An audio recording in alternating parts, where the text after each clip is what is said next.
Coming up next, ladies and gentlemen, it's the Pro Wrestling Report, primetime Saturday night right here on My 24 Milwaukee. We've got part 2 of our exclusive interview with WWE legend Sergeant Slaughter. Also, we take a look back at WWE Raw and Smackdown from this week, along with latest news from TNA and the history book, looking back at the very first episode of WWE Monday Night Raw. All that coming up right here, right now on the Pro Wrestling Report, primetime Saturday night.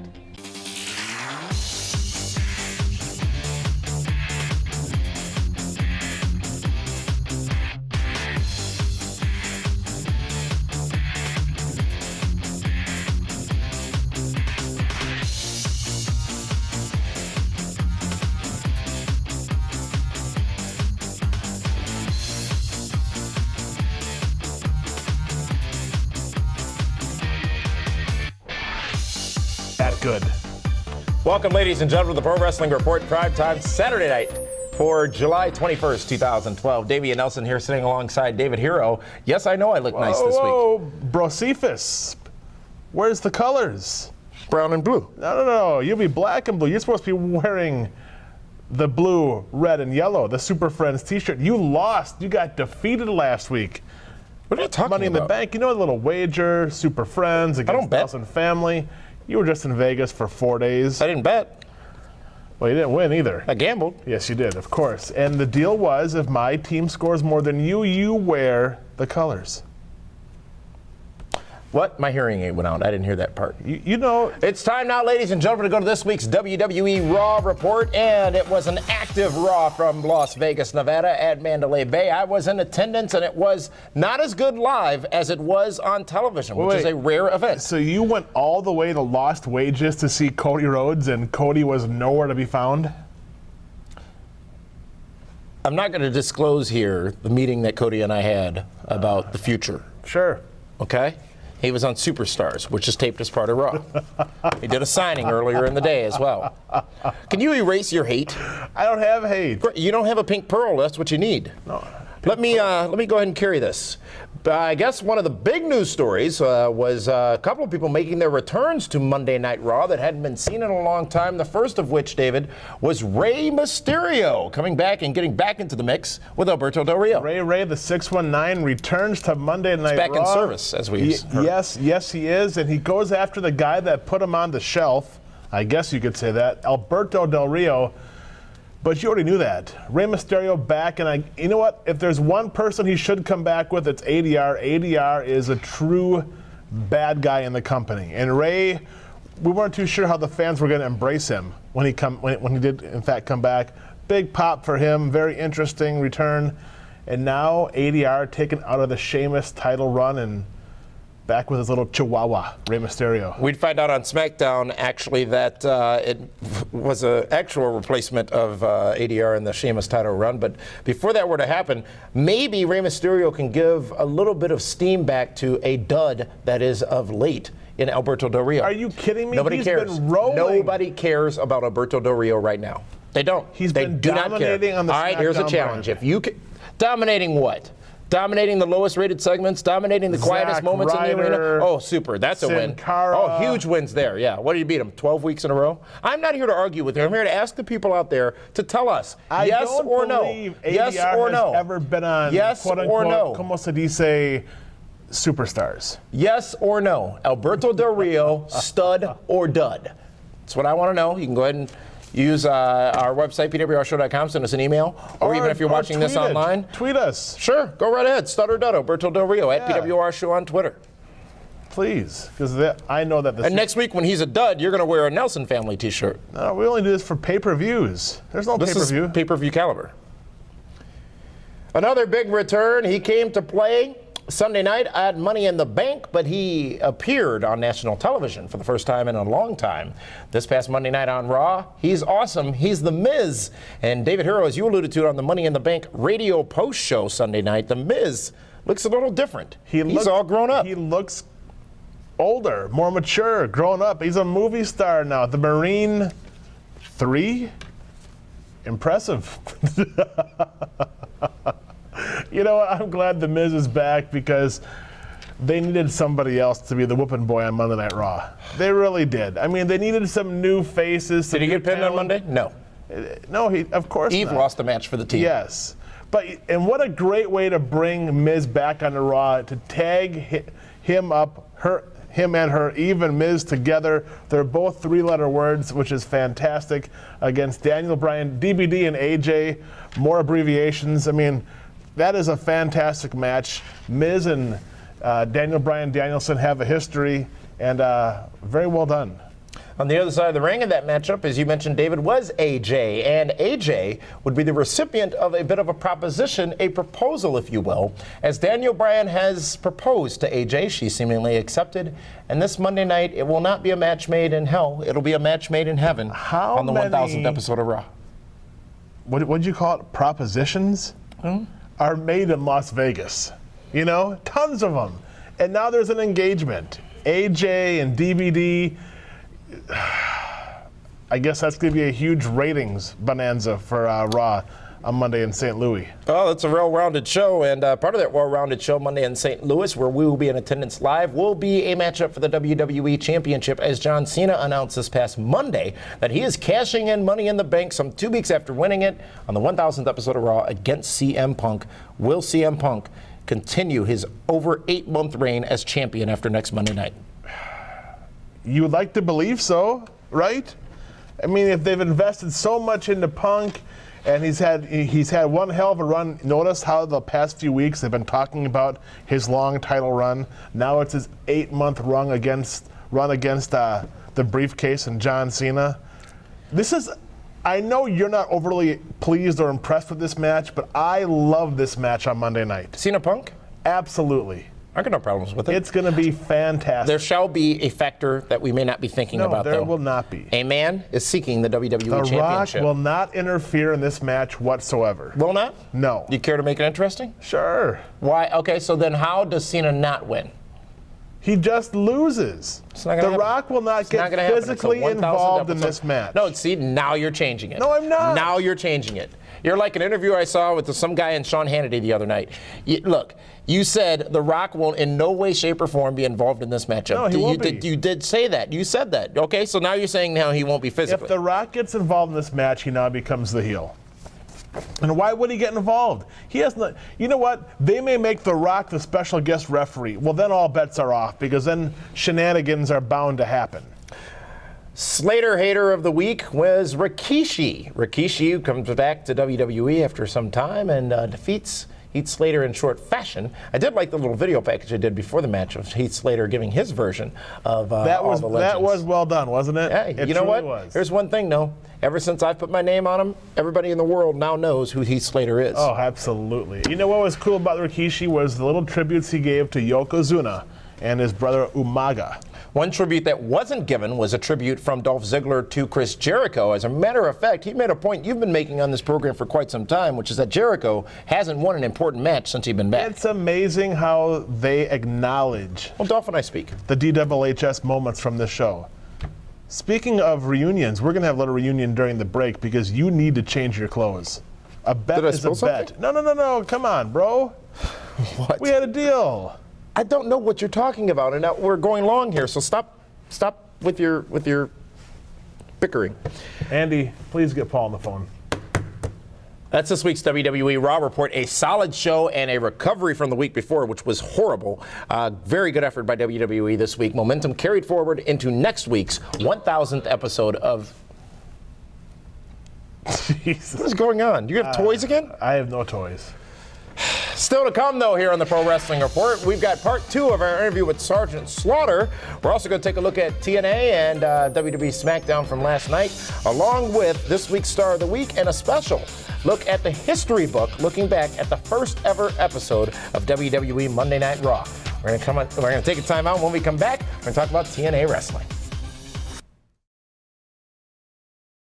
Welcome back, ladies and gentlemen, to the Pro Wrestling Report, primetime Saturday night. Damian Nelson sitting here alongside David Hero. I thought you said I didn't spill anything. You know, I was prepared for this kind of stuff, for these kind of shenanigans. I brought a little bit of backup. You been drinking? Nope. What? I brought Batman. He has moves. Be careful. Moves like Robin? He's going to intimidate you until you put this shirt on, because that's just the kind of guy that he is. I'm not scared of a man wearing all black. So, well, you should be. Move along. TNA Wrestling, ladies and gentlemen. Big news breaking earlier in the week as TNA announces a signing. A superstar formerly of WWE, a former Blizzard Brawl superstar as well, CHAVO, Chavo Guerrero, debuts next week on Impact Wrestling. How about Chavo? Talk about a guy that's going to bring a little more name recognition. And you know what?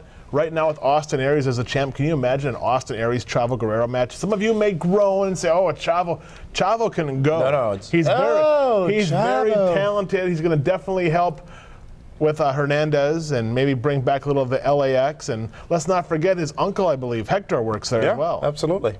Good signing for TNA Impact Wrestling. Speaking of signings, TNA President Dixie Carter took to the TNA website earlier in the week to make a couple of announcements, one of them being that they have signed a long-term deal with Austin Aries, their current world champion. Austin Aries is the guy that the fans love. He is the CM Punk Daniel Bryan Danielson of TNA Impact Wrestling. Right? The internet darling? He is the internet darling. I think he's more than that. And TNA Impact Wrestling has him locked up for a long-term deal. Like I said, Bobby Roode may not have the gold right now, but with Austin Aries having the title, there's a whole bunch of different matches that they can have. Austin Aries and Bobby Roode, Kurt Angle, Sting, like I said, Chavo Guerrero, Jeff Hardy, all different, fresh, something new and exciting, and what a way to go through the summer all the way to Bound for Glory. Dixie Carter also saying that, speaking of Bound for Glory, that they would like to air the Hall of Fame ceremony that will occur as part of Bound for Glory on television. And in an interesting turn of events, that they are looking at actually touring with two different groups from TNA. The A-Team and the B-Team. Why not? It makes sense. Get some more of that house show money. It makes sense if the A-Team was, if their house show business was doing what it needs to be doing. Oh, but listen, when you have guys like the Pope, that hasn't been on TV, and you want to get some ring rust off of him. Currently working house shows. Well, right, but what I'm saying is it just makes sense, because right now the roster's getting bigger. They're starting to make more stars. They can do it. So when they run Racine in Wisconsin, they'll also run Cedar, or they'll run Little Chute.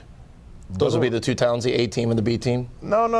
The B-Team is... When it was done right, when it was done by WWE back in the day, you remember David Hero, they had three, and they would double shot it. They did Chicago in the afternoon, Milwaukee in the evening, and somebody else was in Indianapolis or somewhere else like that. Mm-hmm. They used to run MSG and the Allstate Arena at the same time the day after Christmas every year. And they could pull it off. Absolutely. TNA's not in that same position.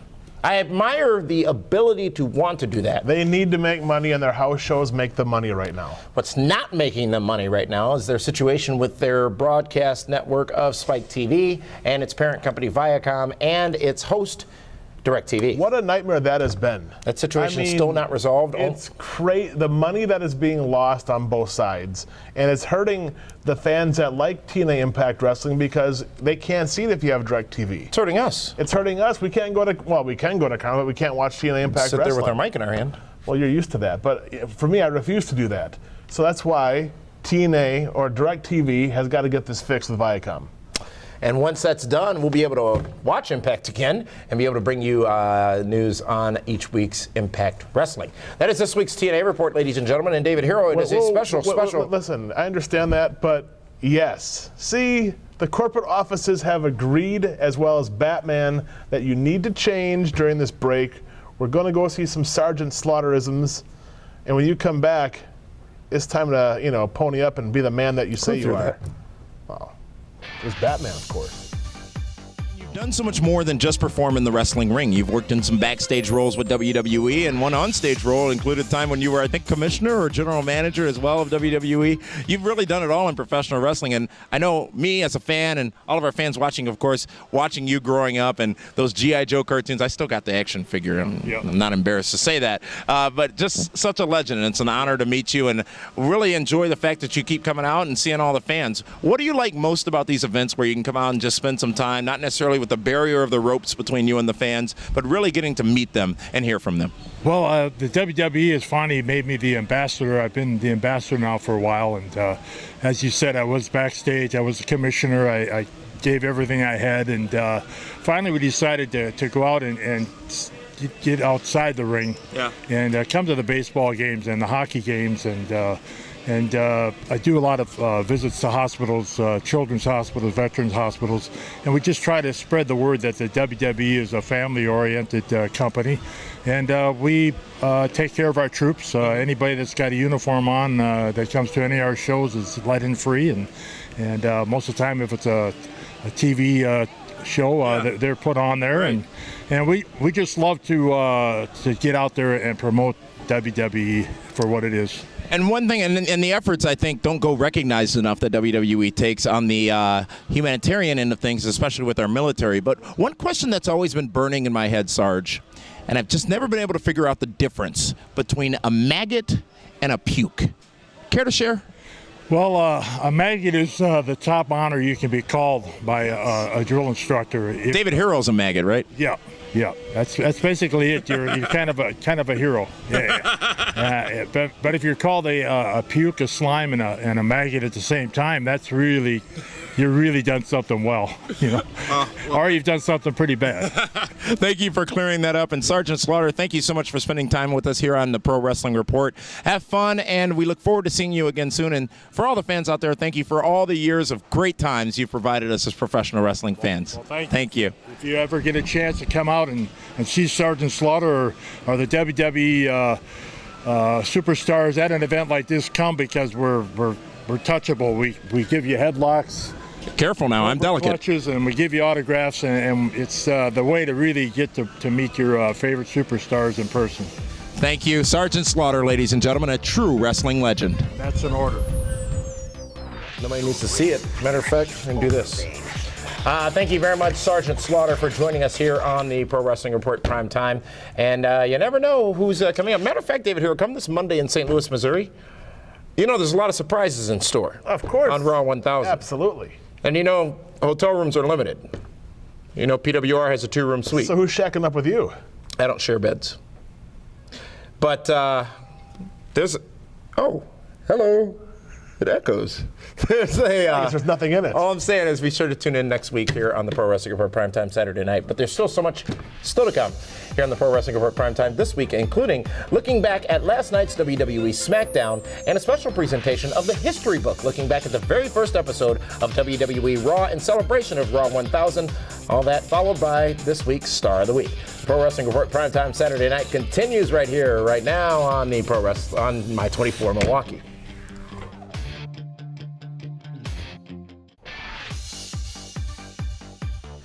Welcome back, ladies and gentlemen, to the Pro Wrestling Report Primetime Saturday night. Damian Nelson sitting here alongside David Hero. And it's time now to talk about this week's WWE Smackdown. Smackdown, of course, last night on the Sci-Fi Network. And a couple big things happened, including Dolph Ziggler making another attempt to cash in his Money in the Bank briefcase after Sheamus and Rey Mysterio get into a bit of a disagreement. Looks like that's the direction we're heading in for the WWE World Heavyweight Championship going forward.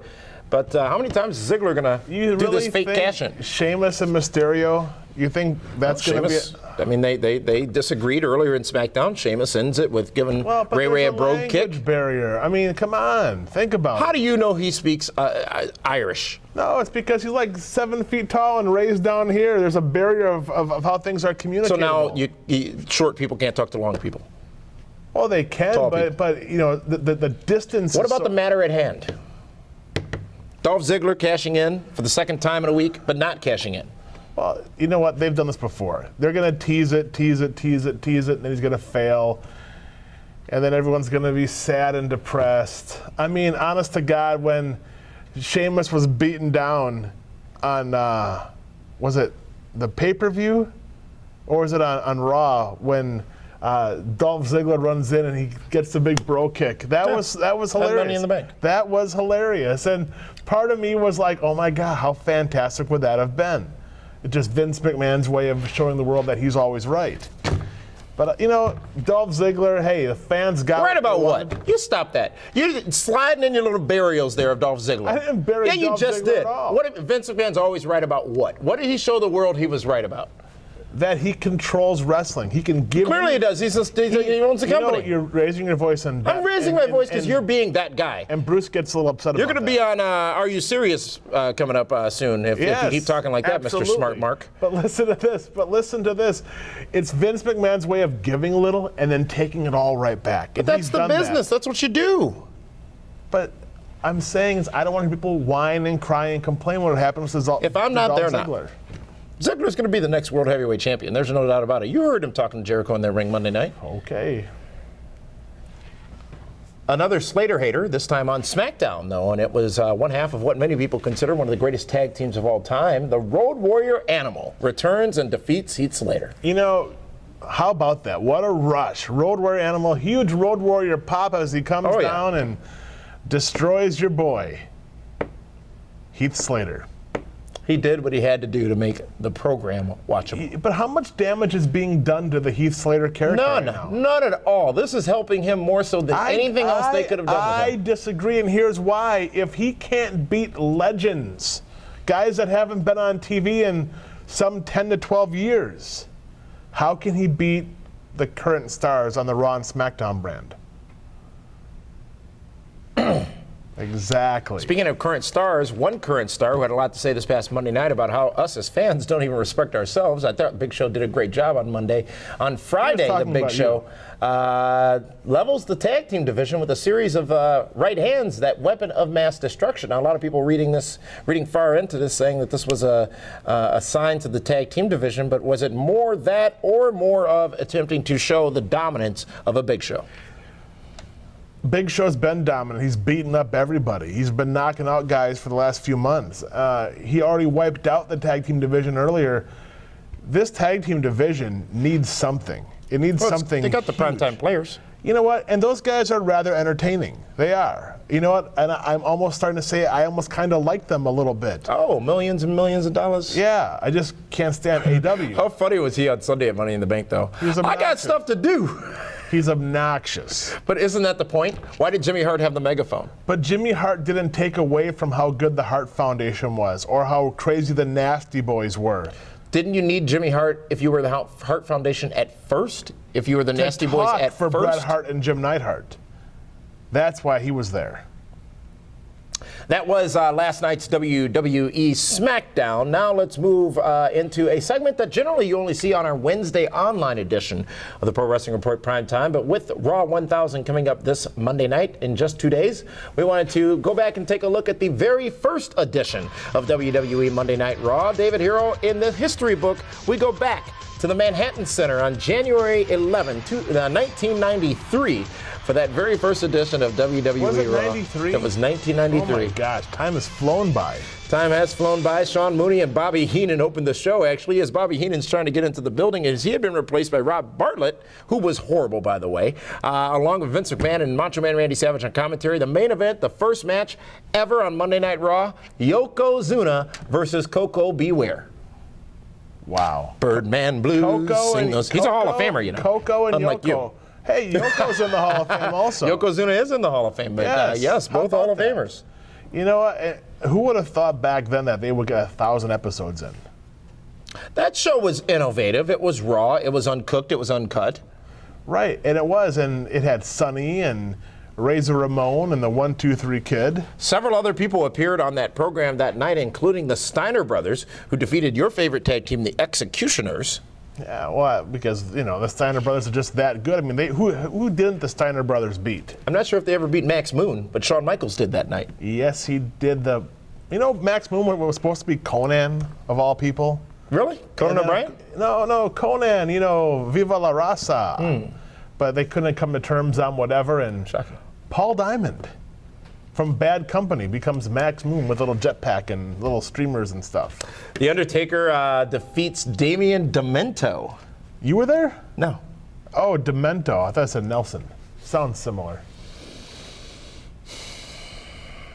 A man who we saw come back on Raw a couple of weeks ago also made an appearance, Doink the Clown, along with Razor Ramon, several stars on there. And you can actually watch that episode in its entirety on WWE's YouTube channel. It is 42 minutes of fun to go back and just take a look at where Raw was and the start of it. And you could really tell what they were going for. Now, let's not lose sight of the fact that while the first several weeks of that show were live from the Manhattan Center, cost would then cause them to go to a live taped schedule, which they would be on for many, many years after. But when you look at things that they did on that first Raw and you talk about innovation in the wrestling business, people talk about the Nitro Girls, where there were Raw girls first. People talk about going live on Monday nights. Well, WWE did it first. That show, really, Just if the you whole appreciate presentation of exactly, everything. if you appreciate what it was a special night every week in wrestling, and really led us to where we are now with WWE Monday Night Raw, which again celebrates 1,000 episodes this coming Monday in St. Louis, Missouri. We, the Pro Wrestling Report team, are going to be there all weekend long. Oh, now you're coming? You'll be there Monday. Oh. We, the team, collectively, will be there. Why am I here so early? Well, because we have the show to do tonight. No, I'm saying, why am I going to be in St. Louis like almost I don't know, talk to the 36 travel hours ahead of department. you? Well, talk to the travel department. I know, because I'm getting all the groundwork done. I'm taking care of business. Right. Yeah, that's going to happen. Yeah, sure. Right. The only thing I need you to not mess up is I got to go to Sweetie Pie's. When I get there on Monday afternoon, got to go to Sweetie Pie's. I'm How going can to I dinner mess with that Cody. up? That's this week's You history and book. Cody at Sweetie Pie's? No, that's a different place. That's how dinner. rumors start. Speaking of rumors, the rumors are true that every week it is a laughing matter when we go to the Star of the Week. So, David Hero, please pick the next person you've been tweeting with lately for this week's Star of the Week. Well, I've been tweeting with a lot of people, but this week's PWR Star of the Week, This guy. you know, you got Dolph Ziggler. He's a heel. He's Money in the Bank. Mister. John Cena, Mr. Money in the Bank. Oh, he is. You know what? I got to go with John Cena. Why not? He is going to do something So that a I'm lot of... indigested. No. Think about it. Monday Night Raw. John Cena, CM Punk, one of the biggest matches in the history of Monday Night Raw. Why are you selling this so hard? Because it's big. CM Punk, he is the guy, right? He's the champ. 8-month run. John Cena, Mr. Money in the Bank, 10 times cashed in, 10 times world champion. One of these two is going to fall. Huge match. That happens Monday night from St. Louis, the 1,000th episode of Monday Night Raw. It's going to be a great time at the Old Kiel Center in St. Louis, Missouri, and hopefully we'll see a lot of you there. A new one? It used to be called the Kiel Center, and now it's called the Scott Trade Center. Oh. You know, corporate sponsorships and stuff. Gotcha. We don't have those yet. Anyways, thank you so much for tuning in, ladies and gentlemen. We'll see you Monday in St. Louis for the 1,000th episode of WWE Raw. Thank you so much.